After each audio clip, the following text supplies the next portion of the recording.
Busy Garden Life. I'm Sarah, and today we are meal prepping again. And this week our menu is chicken and dumplings, leftovers, fish tacos, sheet pan pork tenderloin, beef stroganoff, pork shoulder, and we are out of town on Saturday.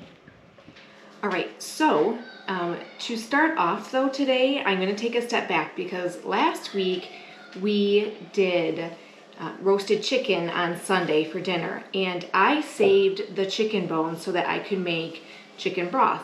Now I'm running low in the freezer, so I thought this is perfect. I can get more in the freezer.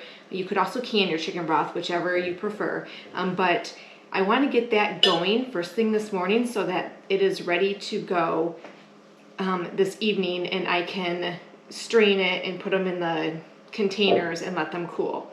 So in order to do that, I just use my crock pot.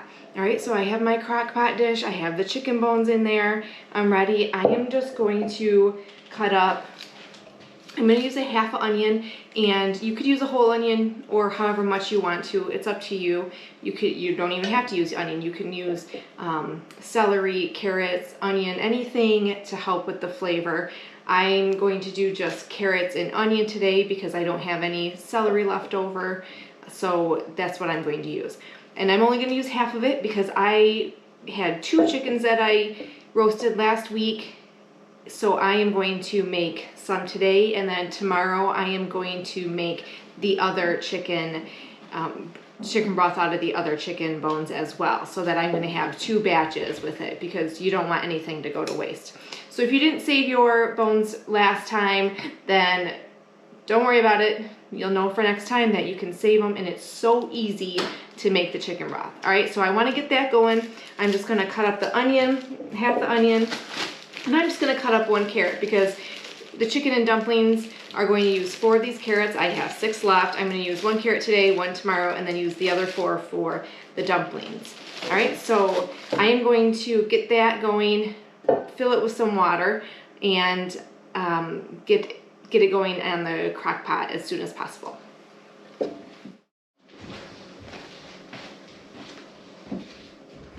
Okay, so as you can see, it's just a rough chop. Quick and easy, not much to it. I am going to add a little bit of parsley too. You don't have to, but I like to just add a little bit there. And I'm going to cover this, and I'm going to put it on high because I want it to come up to a pretty good temperature. And we're just going to let it simmer for about 8 hours. Now,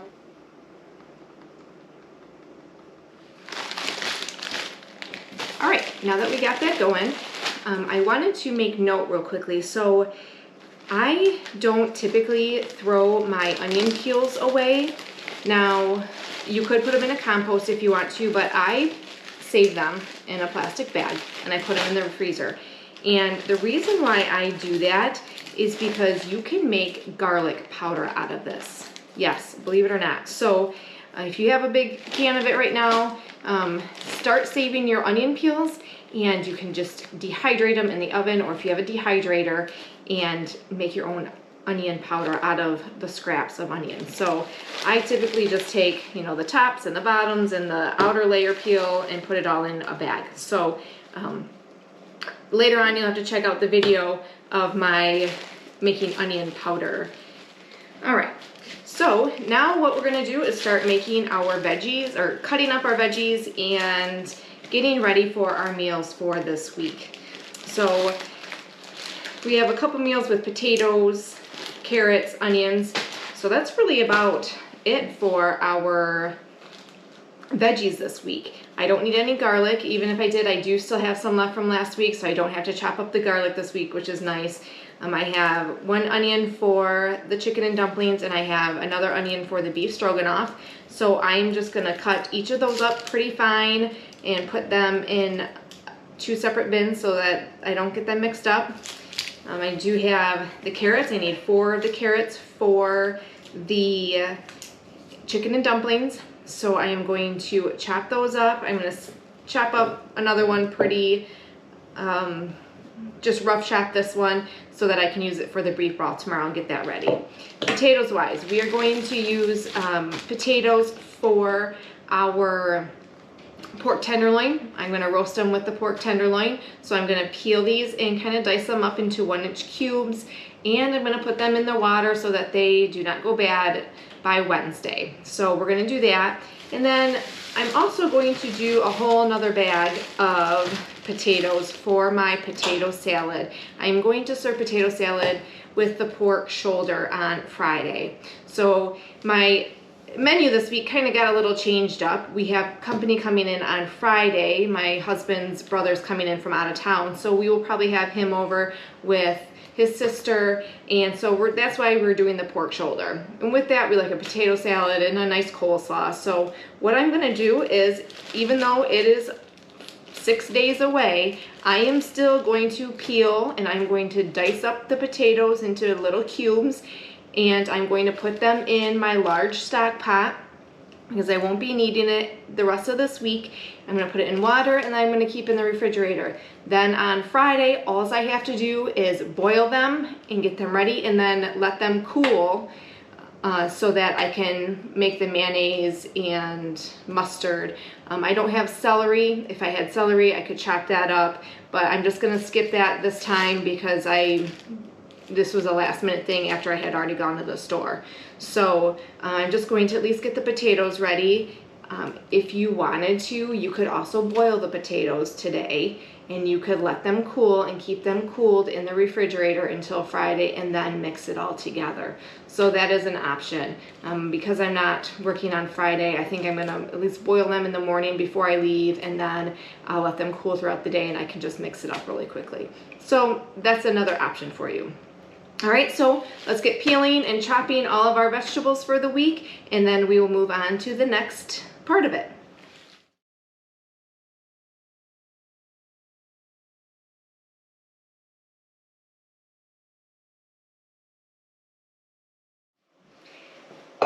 Okay, so I have my potatoes for our pork tenderloin roasted.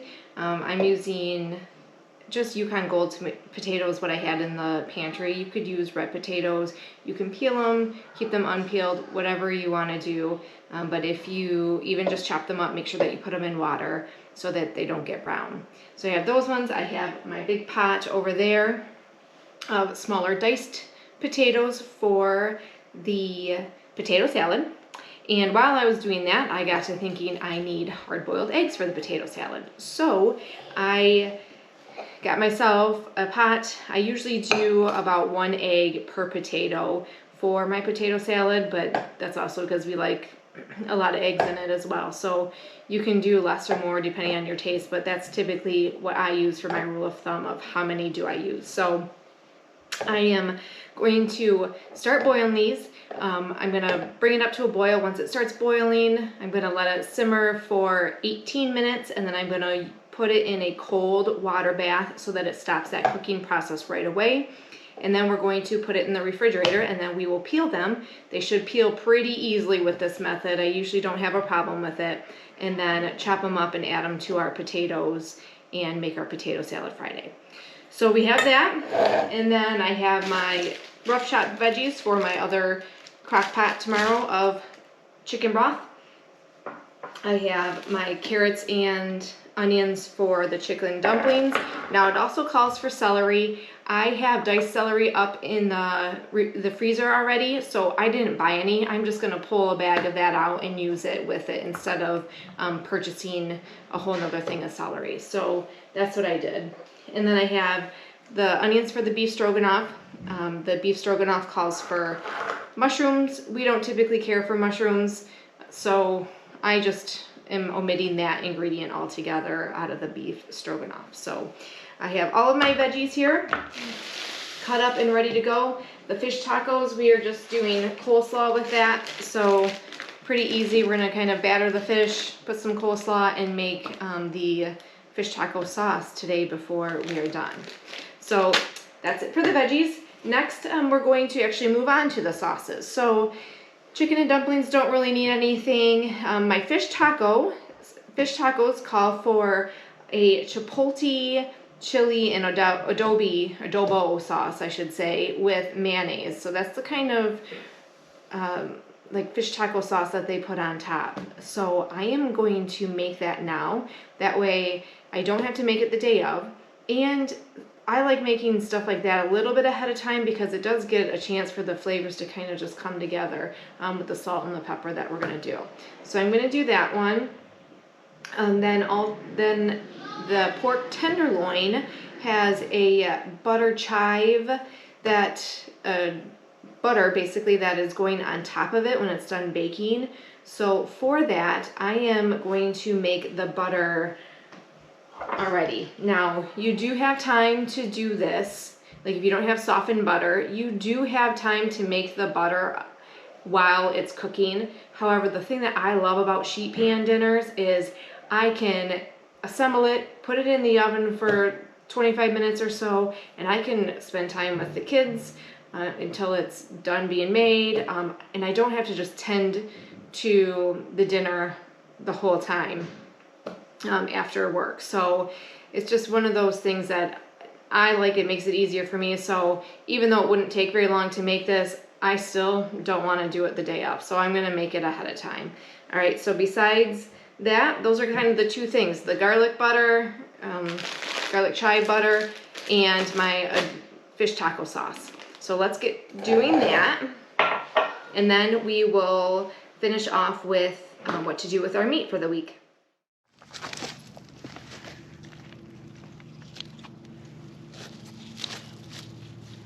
All right, so I had to run out to the garden real quickly and get fresh chives for the butter. So I'm just gonna kind of cut them right up into the butter, the softened butter. I do need a little bit of garlic for the butter. I forgot about that. So good thing I already have some made from last week. The best part about growing your own herbs is you can just get them straight from the garden. Chives come back every year, so I keep them in a pot. It's still end of April, so nothing's really coming out yet, but the chives already have, so I was able to use them. All right, so I'm just going to finish making the butter here. Now, something to note that if you are kind of prepping and doing your own meals, this would also be a time where you're making butters or sauces, or if you have to have a bunch of spices. Like sometimes I like to get all of the spices together in a little dish too and just put them up. That way I'm not measuring everything as I'm going and cooking. It's pretty much done, and I can just dump the container in there and then add salt and pepper or anything extra that I might like. But that's just another little tip to make things easier during the week, is if you have one of those recipes that call for a lot of spices, you can measure them out ahead of time. All right, so then because this is a softened butter, I'm going to just cover it with saran wrap and keep it in my spice cabinet. That way I have it for Wednesday when I do the pork tenderloin. So we have our vegetables done, we have our sauces, butters, and all of that kind of thing, and now all we have is the meat to do. So for the chicken and dumplings, it's chicken thighs.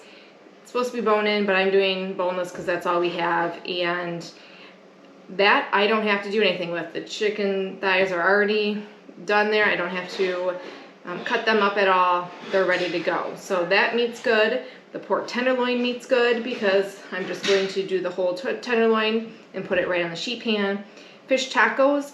Now, I am using just some frozen fish that we have. I'm going to set myself a reminder to take it out Monday night. Now, I could do it today. An extra 24 hours isn't going to hurt anything, but I'm just going to wait and take it out Monday night so that way it's thawed, and then all I have to do is batter it and then fry it up. So that's nothing that I have to do. Now, if you had larger fillets, ours are smaller, so I don't have to really do anything with it. If you had larger fillets, then you would want to cut them into smaller pieces and get them ready to for the batter. Or you could even do that the night up because fish is easy to slice up. It's pretty quick. So fish tacos were good. The only thing that I have left would be the beef tenderloin. or not the beef tenderloin, I'm sorry, the beef stroganoff. So we want to do sirloin tips. Now, our butcher does do sirloin tips, like in a package, but I don't typically purchase them because I never know if I'm actually going to use them or not. So what I am going to do is use our sirloin steak, and I'm just going to cube it into smaller 1-inch cubes, and then that way it is ready for the beef stroganoff. So the only thing I really have to cut is the sirloin steak today. The pork shoulder, same thing. We are just going to wrap that up and smoke it like it is, so I don't have to do anything. So super easy week with the meat. I'm just going to cube that up, and we are just about ready to go for the week. Our eggs have a nice boil on them.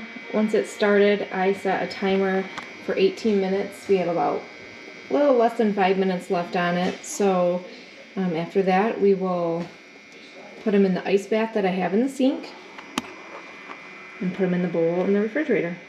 All right, so our eggs are done. I'm just gonna scoop them out and put them in the ice bath. I add more ice after we do that. Just stops the cooking, stops them from overcooking. And honestly, I think that is what helps these peels come off right away when we're ready to peel. So I'm just going to let them soak for a little bit. And we're going to put them in the bowl. All right, and there you have it. That is another week of meal prep. The only thing I am waiting for now is for the chicken broth to get done. So once that is done, after about 8 hours of simmering and getting nice and warm and hot, we will strain it off.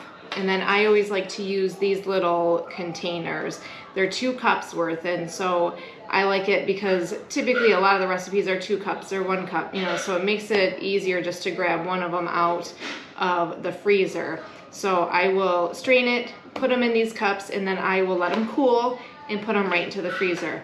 Now you can also can your chicken broth. So I am going to, tomorrow I'm going to can the chicken broth.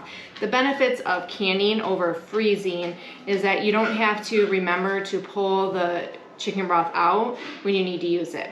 Now as I meal prep, I typically can note, like when I'm pulling my meat out of the freezer, I can say, yes, I need to grab a couple of the chicken broth for some of the recipes.